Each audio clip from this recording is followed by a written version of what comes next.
Hello students, आज हमारे पास topic है force between two parallel wires carrying current. और ये टॉपिक इंपॉर्टेंट इसलिए है क्योंकि यहीं से डेफिनेशन बनती है 1 एम्पियर की। देखिए, आज हमारे सामने जो कॉन्सेप्ट है, हमारे पास दो पैरेलल वायर्स हैं। इनमें से एक में से करंट फ्लो कर रहा है I1 और दूसरे में से करंट फ्लो कर रहा है I2। दोनों सेम डायरेक्शन में करंट फ्लो कर रहे हैं और ये इनफाइनाइट स्टेट कंडक्टर्स हैं। आप ध्यान रखिएगा, ये जो है ये है infinite state conductors. Infinite straight conductors. Infinite state conductors जिनकी लेंथ इनफाइनाइट है और इनके लिए जो मैग्नेटिक फील्ड होगा। अब आप देखिए, अगर हम I1 करंट के लिए माने r डिस्टेंस के ऊपर मैग्नेटिक फील्ड कितना होगा, तो इसका मैग्नेटिक फील्ड बनेगा म्यू नोट अपॉन 4 पाई। इसका मैग्नेटिक फील्ड बनने वाला है म्यू नोट अपॉन 4 पाई, जो कि एक मैग्नेटिक कांस्टेंट है जो मैग्नेटिक फील्ड से जुड़ा हुआ है। म्यू नोट अपॉन 4 पाई और 2I1 डिवाइड बाई आर, मतलब r डिस्टेंस के ऊपर इस स्टेट कंडक्टर का मैग्नेटिक फील्ड इतना होगा। अब आप देख पा रहे होंगे कि r डिस्टेंस पे ही हमने दूसरे कंडक्टर को रखा है।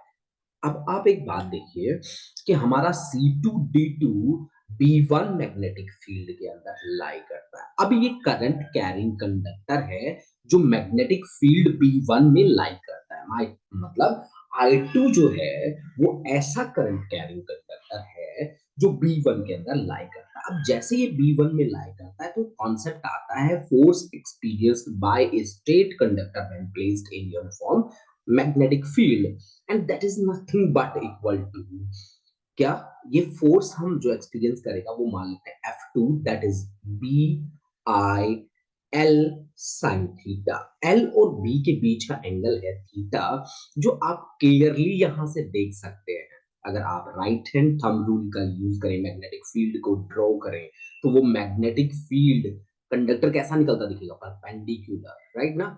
तो यानी कि यहाँ पे थीटा कितना होगा, 90 डिग्री होगा एल और बी के बीच में। तो F2 इज इक्वल टू कितना आ जाएगा, BI L only.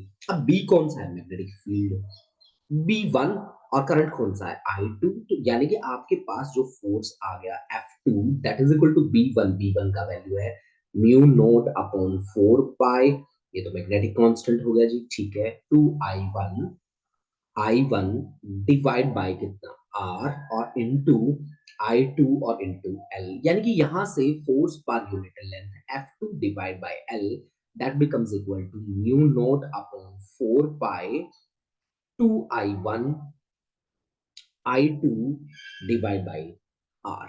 2I1 I2 divide by R, ये आपके पास आ गया फोर्स पर यूनिट लेंथ। अब आपने यहाँ पे फ्लेमिंग का लेफ्ट हैंड रूल अप्लाई करना है, और जैसा कि मैंने आपको बताया, जब आप फ्लेमिंग का लेफ्ट हैंड रूल अप्लाई करोगे तो आप रिस्ट को रोटेट कर सकते हो, खुद रोटेट हो सकते हो, बट उंगलियों को नहीं घुमाना आपने कभी भी। ठीक है, तो यहाँ मैग्नेटिक फील्ड परपेंडिकुलर आपको दिख रहा है, करंट इस तरह से फ्लो कर रहा है अपवर्ड डायरेक्शन में, करंट की डायरेक्शन में आप मिड फिंगर्स ये रखेंगे, सेंट्रल फिंगर, इंडेक्स फिंगर आप मैग्नेटिक फील्ड की डायरेक्शन में, तो फोर्स आपको दिखेगी कुछ इस तरह से। ये C1D1 आपको दिखेगा, इसे अट्रैक्ट करता हुआ दिखेगा। अब इसी तरह से अगर हम दूसरी बात मान ले, इसी तरह से अब हम कहते हैं कि C2D2 से करंट फ्लो कर रहा था I2, C1D1 से I1 करंट फ्लो कर रहा था, ठीक है। और अगर मैं कहूं कि इसका भी तो मैग्नेटिक फील्ड होगा, C2D2 का तो ऑफ कोर्स होगा। अगर r डिस्टेंस पे इसका मैग्नेटिक फील्ड देखूं मैं, तो B2 की वैल्यू होगी म्यू नॉट अपॉन 4 पाई, और करंट कितना फ्लो कर रहा है इसमें से, तो 2I2 divide by r distance पे मुझे लिखना है, तो 2I2 divide by are distance पे, यानी कि इसके मैग्नेटिक फील्ड में अब I1 लाई करता है। तो I1 भी एक फोर्स एक्सपीरियंस करेगा, और वो फोर्स एक्सपीरियंस करेगा F, हम मान लेते हैं 1। मैग्नेटिक फील्ड B2 के कारण करंट उसमें से फ्लो कर रहा है I1 BIL साइन थीटा, हमने पहले से ही बोल दिया कि यहाँ पे थीटा 90 डिग्री और साइन 90 की वैल्यू 1 होती है, तो this becomes B2 I1 into L।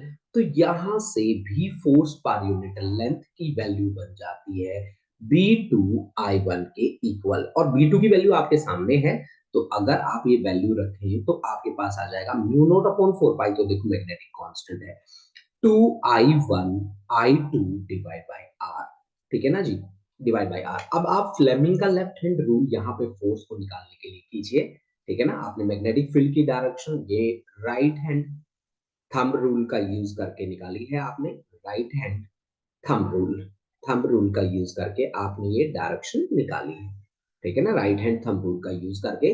और ये जो फोर्स आपने निकाली है ये फ्लेमिंग्स लेफ्ट हैंड रूल का यूज करके आपने निकाली है, फ्लेमिंग्स लेफ्ट हैंड रूल, जिसको आपने मदर फादर चाइल्ड से याद किया है, Fleming's left hand rule, Fleming's left hand rule से आपने इसे कैलकुलेट किया है, ठीक है। तो अब आप देखिए, अब हम क्या कहते हैं कि यही से द मोस्ट इंपोर्टेंट टॉपिक, हम 1 एम्पियर की डेफिनेशन बनाते हैं। आपने यहाँ ये चीज तो देख ली होगी फिगर 1 और 2 से, कि अगर हम दोनों में सेम डायरेक्शन में करंट फ्लो करवाएं तो ये एक दूसरे को अट्रैक्ट करते हैं। If current flow in same direction, if current flow flow in same direction, flow in same direction, in same direction, then these two conductors, then these two will attract each other, will attract each other. ये दोनों के दोनों जो conductors हैं वो attract करेंगे एक दूसरे को, ईच अदर। एक डायग्राम हमने यहाँ पे और दिखाया है जिसमें हमने आपको बताया है कि अगर वो करंट अपोजिट डायरेक्शन में फ्लो करना स्टार्ट कर दे, जैसे I1 की डायरेक्शन अपवर्ड है, I2 की डाउनवर्ड है, तो फिर ये एक दूसरे को यहाँ पे रिपेल करना शुरू कर देंगे, रिपेल करना स्टार्ट कर देंगे, ठीक है ना, ये फिर रिपेल करेंगे। यही से अब हम डेफिनेशन ऑफ 1 एम्पियर बनाते हैं। देखो बच्चों, हमने फोर्स पर यूनिट लेंथ जो निकाला है वो हमने कैलकुलेट किया है mu naught upon 4 pi 2I1 I2 divide by R के इक्वल। अब देखिए, यहाँ तो जब इसने 1 एम्पियर की डेफिनेशन बनाई तो इसने कहा कि यहाँ से करंट फ्लो कर रहा है I1, यहाँ से करंट फ्लो कर रहा है I2, और I1 और I2 दोनों की वैल्यू 1 एम्पियर ले ली, मतलब 1 एम्पियर ये है और ये भी 1 एम्पियर है, और R जो है वो हमने 1 मीटर पहले से ले रखा है। तो आप देखिए कि यहाँ फोर्स पर यूनिट लेंथ की वैल्यू कितनी बन जाती है। अगर मैं देखूं तो फोर्स पर यूनिट लेंथ की वैल्यू बन जाती है mu naught upon 4 pi 2I1, मतलब I1 की वैल्यू 1, I2 की वैल्यू 1 और इसकी भी वैल्यू 1। तो ये आपके पास आ गया F1 अपॉन L का वैल्यू कितना आया, म्यू नोट, ये आपके पास वैल्यू बना म्यू नॉट अपॉन 4 पाई की वैल्यू होती है 10⁻⁻7 इंटू 2, ठीक है ना।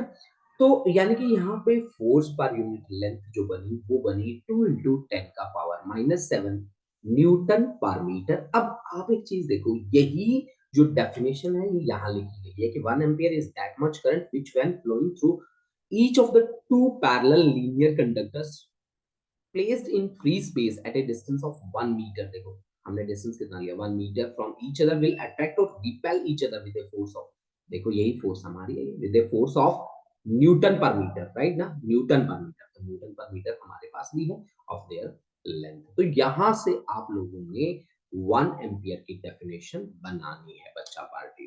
तो चलिए, आज का हमारा यही टॉपिक था, आप इसको अच्छे से पढ़ें, मोस्ट इंपोर्टेंट आर्टिकल है, तो ये सीबीएसई के पॉइंट ऑफ व्यू से। Thank you students.